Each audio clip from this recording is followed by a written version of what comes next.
Ahoj všichni.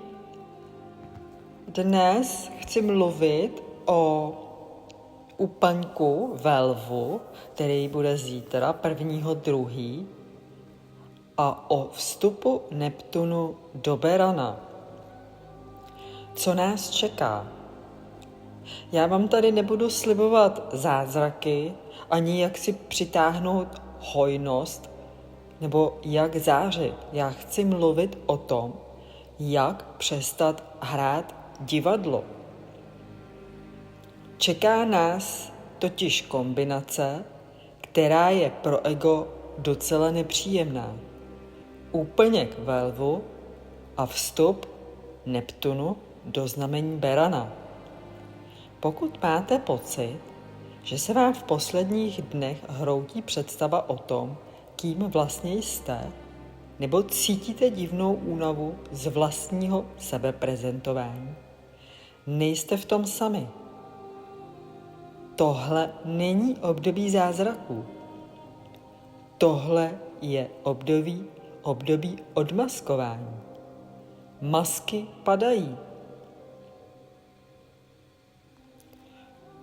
Za prvé, úplněk ve Lvu. Co to znamená? Je to únava z vlastního PR. Lev je král, chce být viděn. Ale pod tímhle úplňkem se děje něco jiného.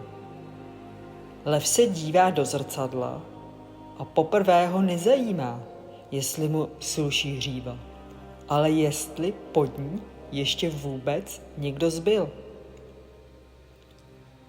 Ptejte se sami sebe, kdy ještě hraju roli, která mě vyčerpává?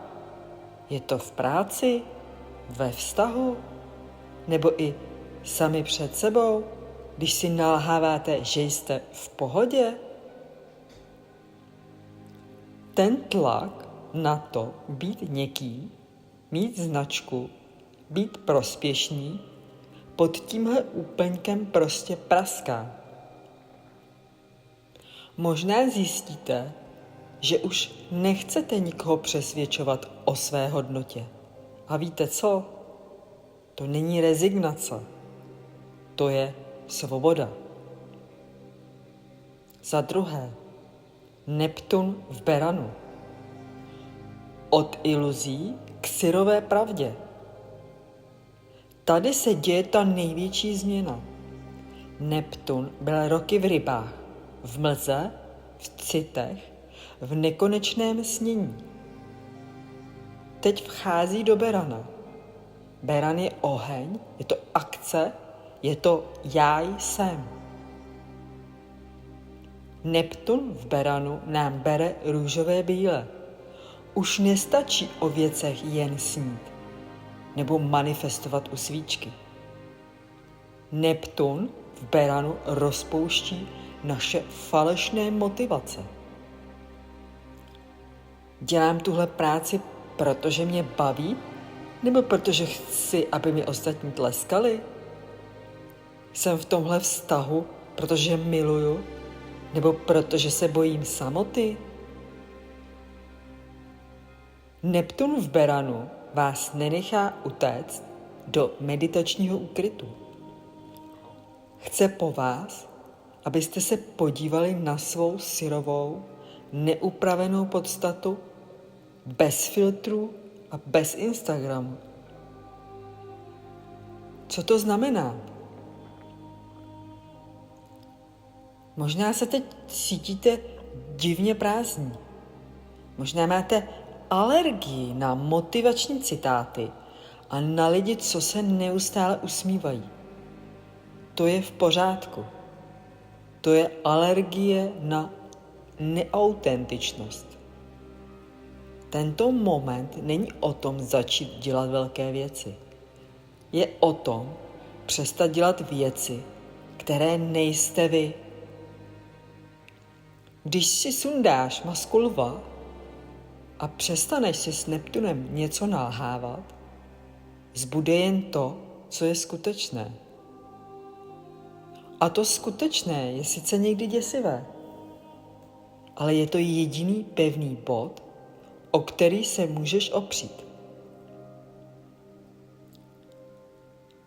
A závěrečná otázka. Chci vám nechat jednu otázku, kterou si vezměte s sebou do postele nebo na procházku. Kým bych byla, kdybych už nikdy v životě nemusela nikoho přesvědčovat o tom, že jsem dost dobrá? Ten výdech, který po této otázce přijde, to je energie tohoto úplňku.